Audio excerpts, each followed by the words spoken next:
اپنے رب کے نام سے پڑھیے جس نے پیدا کیا۔ محترم حضرات،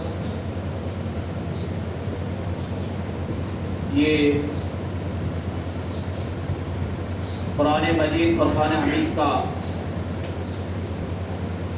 وہ حکم ہے، اور یہ وہ آیات مبارکہ ہے جو سب سے پہلے جس کا نزول ہوا،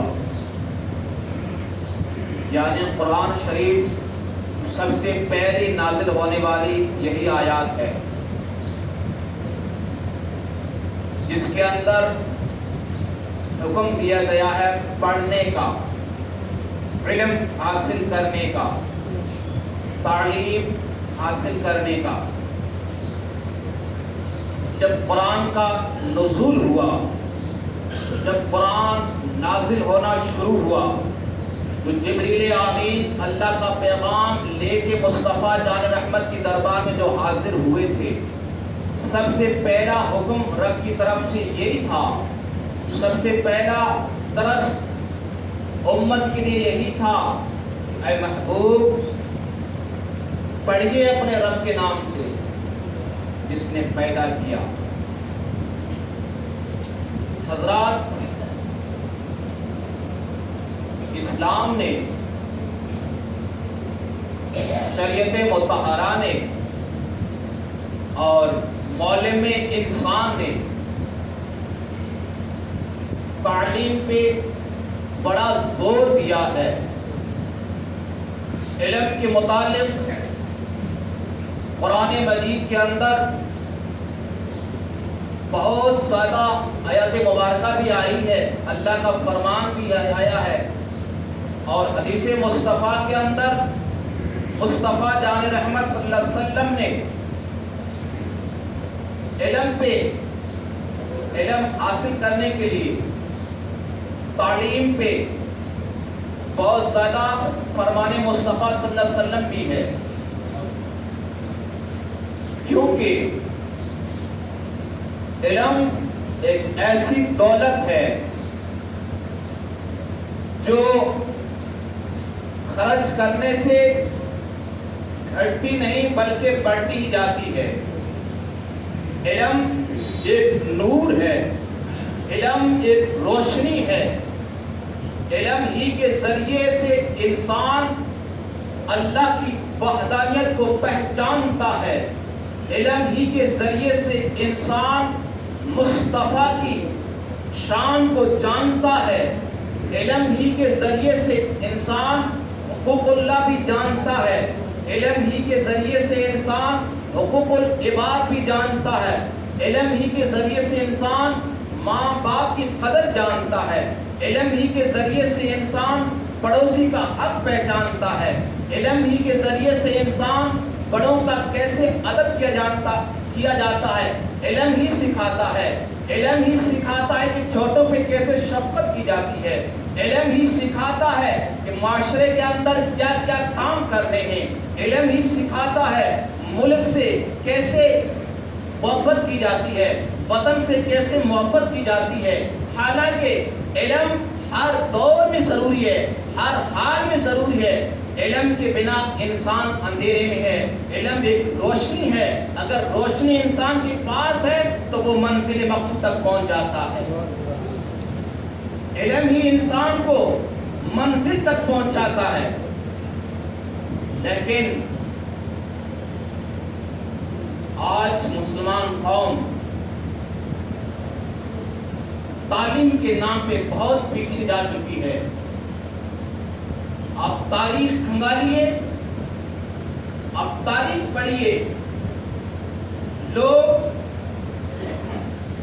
بھوکے رہ کر بھی، اپنے پیٹ پہ پتھر باندھ کر بھی علم حاصل کرتے تھے، تعلیم حاصل کرتے تھے۔ لیکن آج ترقی یافتہ زمانے کے اندر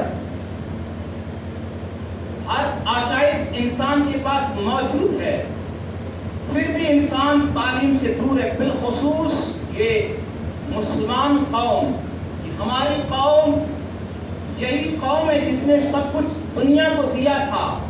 اسی قوم نے چاہے وہ کوئی بھی دور ہو, چاہے سائنسدان کا مرحلہ ہو, چاہے انجن کا مرحلہ ہو, الگ الگ ہمارے میں انسان, مسلم انسان آگے رہا کرتے تھے. لیکن افسوس آج یہ ہوتا ہے, دنیا کو تعلیم, دنیا کو راستہ دکھانے والی قوم آج پیچھے کیوں رہ گئی؟ وجہ کیا ہے؟ وجہ یہی ہے, ہم نے دین سے ناطا توڑ دیا, تعلیم سے ہم دور چلے گئے, جس کی بنا پر آج ہمیں مصیبتوں کا سامنا کرنا پڑ رہا ہے. اب تاریخ ہنگاریہ مسلط جانے والے ہیں. دنیا کے اندر ایسی قومیں تھی جن کا کوئی وجود ہی نہیں تھا, جن کا کوئی عزت و وقار ہی نہیں تھی, جن کو کوئی منہ لگاتا ہی نہیں تھا. لیکن آج وہ قوم بڑے بڑے عہدوں پہ فائز ہو چکی ہے. بڑے بڑے عہدوں پہ وہ قوم جا پہنچی ہے. وہ قوم بڑے عہدوں پہ کیسے پہنچی؟ اتنا مقام کیسے حاصل کیا اس قوم نے؟ اسے ہمیں درس دینا چاہیے. قوم ایسے اپنے آپ نے مقام پہ نہیں پہنچی ہے. اس قوم نے تعلیم کے اندر محنت کی ہے, اس قوم نے ایجوکیشن کے اندر محنت کی ہے. ایجوکیشن کے بنا پر, تعلیم کے بنا پر وہ قوم آج اتنے بڑے مقام پہ فائز بن چکی ہے. مثال دے کے سمجھاؤں آپ کو, یہ مینا جو قوم ہے, یہ آپ جانتے ہیں ان کی تاریخ کیا تھی, ان کو کیا مقام تھا. لیکن آج آپ ہر ڈپارٹمنٹ کے اندر چلے جائیے, ان قوم کا ایک بندہ ضرور آپ کو مل جائے گا. ایسی ہزاروں مثالیں ہیں ہمارے سامنے, ہزاروں مثالیں ہمارے سامنے ہیں. کسی قوم میں کچھ وجود نہیں تھا, وہ قوم آج ہماری سردار بن چکی ہے, بڑے بڑے عہدوں میں فائز جا چکی ہے. وجہ یہی ہے, اس قوم نے تعلیم کے اندر تعلیم حاصل کرنے کے لیے دن اور رات کو ایک کیا تھا. ہماری طرح غفلوں کے اندر سوئے نہیں رہے, ہماری طرح آپسی لڑائیوں کے اندر جھگڑے نہیں رہے, ہماری طرح ایک دوسرے کے پیر کاٹنے کے اندر نہیں رہے, ہماری طرح ایک دوسرے کو نیچا دکھانے میں نہیں رہے. ان قوم نے سنگٹھن بنایا جس کی بنا پر انہوں نے تعلیم پہ زور دیا, جس کی وجہ سے ان کو اتنا مقام حاصل ہو گیا. ہم شکوہ کرتے ہیں کہ مسلمان کے بچوں کو نوکریاں نہیں ملتی. پہلے ہم سروے کریں کہ ہم پڑھتے کتنے ہیں, ہم کتنی محنت کرتے ہیں. رات کے 12 بجے 1 بجے تک ہمارے بچے موبائل چلاتے ہیں, گیم کھیلتے ہیں, واٹس ایپ فیس بک پہ بزی رہتے ہیں, پھر کہتے ہیں کہ ہمارے بچوں کو نوکری نہیں ملتی. شکوہ کرنا میرے حساب سے غلط ہے. اب محنت کر کے دیکھیے, ضروری نہیں ہے کہ آپ تعلیم حاصل سے آپ کو نوکری ملے. اگر آپ کے پاس ایجوکیشن ہوگا, آپ کے پاس اچھی تعلیم کی ڈگری ہوگی, تو انشاءاللہ آپ ڈٹ کے اپنا کام کرا لیں گے, آپ پیچھے ہٹنے والے نہیں ہوں گے, آپ کو ہاتھ جوڑنے نہیں پڑیں گے.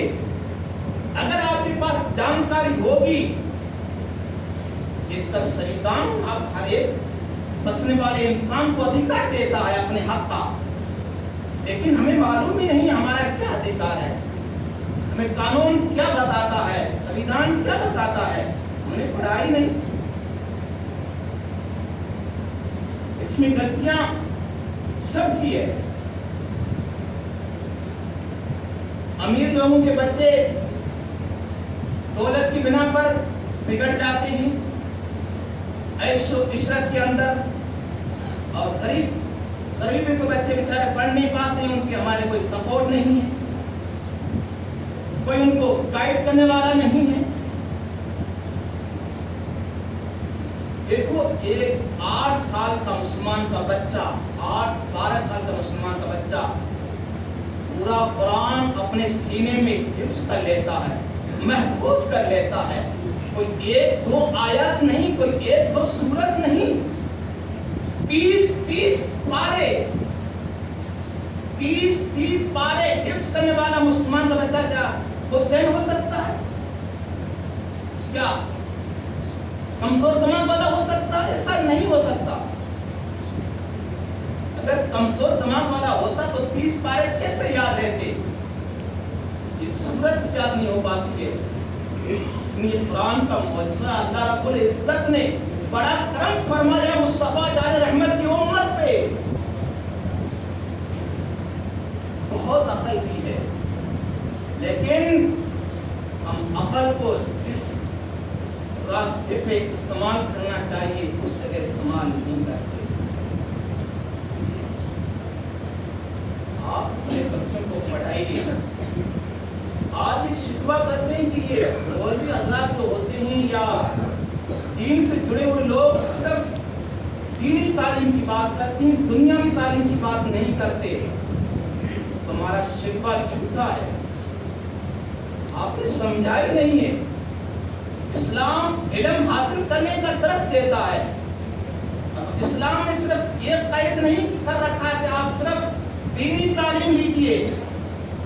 اسلام تو اس ہر تعلیم کو حاصل کرنے کا کہتا ہے جہاں تمہیں ضرورت ہو. تمہیں جس موڑ پہ جس تعلیم کی ضرورت ہو اس تعلیم کو آپ حاصل کیجیے. اسلام آپ کو پہلے علم مصطفیٰ سکھانے کا اس لیے کہتا ہے تاکہ اگر تم دین حاصل کر لو گے تو انشاءاللہ عز و جل آپ کی دنیا بھی کامیاب و کامران اور آخرت بھی کامیاب و کامران ہے. اسی دینی تعلیم کے ساتھ ساتھ دنیا بھی عناصری تعلیم ہونا بھی ضروری ہے. آپ اپنے بچوں کو پڑھائیے، آدھی روٹی کھائیے، کم خرچ کیجیے. دیکھیں ہمارا معاشرہ جب خرافات کا وقت آتا ہے، چاہے شادی کے مواقع ہو چاہے اور مواقع ہو، اس پہ 1000 روپے ایسے اڑا دیتے ہیں. بڑے بڑے ڈیجے لانے میں، فوٹوگراف کرنے کے اندر، لوگوں کی واہ حاصل کرنے کے لیے ہم لاکھوں روپے خرچ کر دیتے ہیں.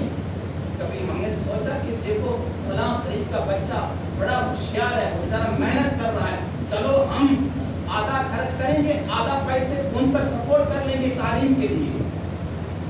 کیا کبھی ہم نے سوچا ہمارے بچوں کی جو ہم شادی کریں اس میں کم خرچ کریں گے جتنی ضرورت ہے اتنا، اور آدھا پیسہ ایک غریب کی بچی جس کا نکاح نہیں ہو رہا غریب کی وجہ سے ان کی سپورٹ کریں گے. لیکن ہمیں تو بس اپنی پڑی ہے، دوسرے جائے کہیں بھی ہمیں اس کو لین دین نہیں. مسلمان کا یہ شعار نہیں ہے. مسلمان کا تو مطلب یہ ہے کہ سب کو ساتھ لے کے چلنا، ہر ایک سے محبت کرنا، ہر ایک کی سپورٹ کرنا، ہر ایک کی مدد کرنا.